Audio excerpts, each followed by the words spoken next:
নিয়ে কয়েকটি প্রশ্ন তুলেছে, কেন এই পদত্যাগপত্রটি ভুয়া এবং সম্পাদনার চিহ্ন রয়েছে। শেখ হাসিনার স্বাক্ষর গুগল থেকে নেওয়া হয়েছে এবং পিক্সেলের ভিন্নতা স্পষ্ট। আসসালামু আলাইকুম সুপ্রিয় দর্শক বন্ধুরা, অবশেষে সেই ভাইরাল চিঠির আসল রহস্য বেরিয়ে আসলো।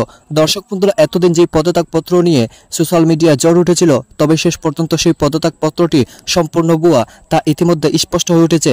দর্শক বন্ধুরা, এবার সেই সকল বিষয়গুলোকে কেন্দ্র করে আপনাদের মাঝে বেশ কিছু চমৎকার তথ্য দিয়েছি এবং সেই সাথে এবার শেষ পর্যন্ত এই সকল বিষয়গুলোর মূর্খর দিকে ঘুরতে যাচ্ছে। দর্শক বন্ধুরা, যেখানে এমন একটি স্পষ্ট হওয়ার কথা এই বিষয়টি, সেখানে একজন সাবেক প্রধানমন্ত্রী শেখ হাসিনা বলে যাচ্ছেন তিনি এখনো পদত্যাগ করেননি, অথচ বাংলাদেশের যাদের কাছে এই দায়িত্ব তারা কেন স্পষ্ট করেনি তা নিয়ে এবার যেন কল্পনা জল্পনা শেষ হচ্ছে না। তো দর্শক বন্ধুরা, চলুন আমরা সেই চিঠি সম্পর্কে বেশ কিছু গুরুত্বপূর্ণ তথ্য জেনে নেই। অবশ্যই পুরো ভিডিও দেখবেন, তাহলে এই সকল বিষয়গুলো পরিপূর্ণ বুঝতে পারবেন। গেল ফোন যেই কলটা ছিল, ভাইরাল ফোন কল রেকর্ডের মধ্যে সাবেক প্রধানমন্ত্রী শেখ হাসিনা বলছিলেন যে আমি আসলে পদত্যাগ করিনি। এর পরপরই আসলে কি শেখ হাসিনা পদত্যাগ করেছেন নাকি করেননি, এই বিষয়টা নিয়ে একটা প্রশ্ন বিভিন্ন মাধ্যমে উঠল। আর যদি পদত্যাগ করে থাকেন, তাহলে কেন জাতির সামনে তার পদত্যাগপত্রটা প্রকাশ করা হলো না? প্রশ্ন হচ্ছে, এটাকে জাতির সামনে প্রকাশ করা জরুরি নাকি যে হায়ার অথরিটি আছেন যেখানে থাকার দরকার সেইখানে থাকা জরুরি? বেসিক্যালি যেখানে থাকার দরকার সেইখানে থাকা জরুরি, কিন্তু যখন শেখ হাসিনা দাবি করলেন তিনি পদত্যাগ করেননি, দেন ওই হায়ার অথরিটির উচিত এই বিষয়টাকে সামনে নিয়ে আসা। কিন্তু এখন পর্যন্ত শেখ হাসিনার পদত্যাগপত্রটা আমরা দেখতে পাইনি। বাট আজকে সারাদিন যাবৎ সোশ্যাল মিডিয়া প্ল্যাটফর্মে যেই পদত্যাগপত্রটা ভাইরাল হয়েছে বা ভেসে বেড়াচ্ছে, এটা আসলে কতটুকু অথেন্টিক বা এটা আসলে কারা প্রকাশ করেছে? আপনি যদি আজকে সারা বাংলাদেশের গণমাধ্যমগুলোকে দেখেন বা সরকারি সাইটগুলোকে দেখেন, প্রধানমন্ত্রীর যেই কার্যালয় আছে বা বিভিন্ন সাইটগুলো, আমি একটু ঘাটাঘাটি করলাম, আমি আসলে কোথাও ওনার এই পদত্যাগপত্রটা হায়ার কোনো অফিসিয়াল অথরিটি থেকে প্রকাশ করতে দেখিনি।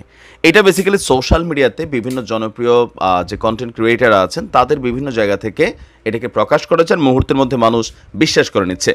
তবে বাংলাদেশ আওয়ামী লীগ দাবি করছে যে এই পদত্যাগপত্রটি বেসিক্যালি ভুয়া। এখন কেন ভুয়া সেটার সপক্ষে বেশ কিছু যুক্তি এবং কি এই পদত্যাগপত্রটাতে বেশ কিছু মেজর নন মেজর ভুলকেও তারা আইডেন্টিফাই করে দেখিয়েছেন। দেশের টিভি চ্যানেলের ফেসবুকে এরকম অপরিপক্ক এডিটেড কোনো পদত্যাগপত্র প্রকাশ এটি দৈন্যতা মাত্র। কোন একটা টেলিভিশন চ্যানেল সম্ভবত এটা প্রকাশ করেছে। এখন আওয়ামী লীগ ফেসবুকে ভাইরাল ওই পদত্যাগপত্রের সত্যতা নিয়ে কয়েকটি প্রশ্ন তুলেছে, কেন এই পদত্যাগপত্রটি ভুয়া। এক নাম্বার, তারা ভুলে এখনও মুজিব বর্ষ লোগো লাগিয়ে রেখেছে, যেই মুজিব বর্ষ 2021 সালে শেষ। তার মানে আমরা জনগণ এটা হয়তো বুঝছি যে ঠিক আছে, কিন্তু আসলে আওয়ামী লীগের দাবি যে মুজিব বর্ষের যে লোগোটা সরকারি এই খাতাতে উপরে ছবিটা, এটা আসলে এখন আর নাই, এটা 2021 পর্যন্ত ব্যবহৃত হয়েছে। লক্ষ্য করুন, ভুয়া এই পদত্যাগপত্রটি অত্যন্ত অস্পষ্ট। আচ্ছা, অস্পষ্টটা স্পষ্ট করা যায়। পদত্যাগপত্রের ভাষা দেখুন, যা মন চায় তারা একটা কিছু লিখে পাবলিশ করে দিল।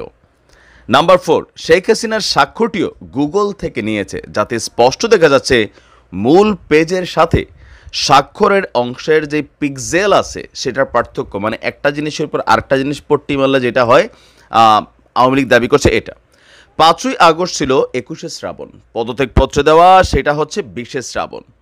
এছাড়া তারা আরও লিখেছে, দেশের মিডিয়াকে এরকম নগ্নভাবে ব্যবহার করে নিজেদের হাসির পাত্র বানাবেন না। শেখ হাসিনা পদত্যাগ করার সময় যেই আনুষ্ঠানিকতা সেই সময় নেননি, তিনি সোজা তেজগাঁও থেকে বিমানে করে ভারত গেছেন। এসব বাদ দিয়ে বরং দেশের সমস্যা সমাধান করুন।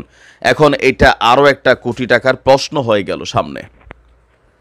চট করে সীমান্তে ঢুকা, নিজেকে প্রধানমন্ত্রী দাবি করা এবং কি পদত্যাগ করেননি, এই যে ইস্যুগুলোতে এখন যতগুলো ঝামেলা সামনে আসছে, তো আমার মনে হয় এই বিষয়টা টেলিভিশনালরাও বিশ্বাস নাই, সব বাটপাড়ি বিভিন্ন সময় করে, ফোকাস ভাইরাল ইস্যুতে ফটাস করে।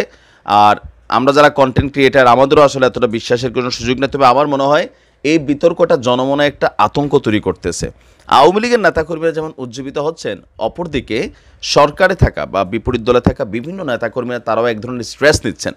সো আসলে শেখ হাসিনা পদত্যাগ করেছে কিনা সেটা অনেকে বলছেন যে এটা জরুরি না, তিনি তো পালাই গেছেন, তিনার তো অলরেডি এটা কনস্টিটিউশন ভেঙে দেওয়া হচ্ছে, সব কিছু এখানে পরিবর্তিত হয়ে গেছে, চাইলে আর এসে ঢুকতে পারবে না। এটা সত্য, তিনি চাইলেও এই মুহূর্তে এসে বাংলাদেশে ঢুকলেও ক্ষমতায় বসার সুযোগ নেই, কারণ সারা পৃথিবী ডক্টর ইউনূসকে ম্যান্ডেট দিয়ে দিচ্ছে।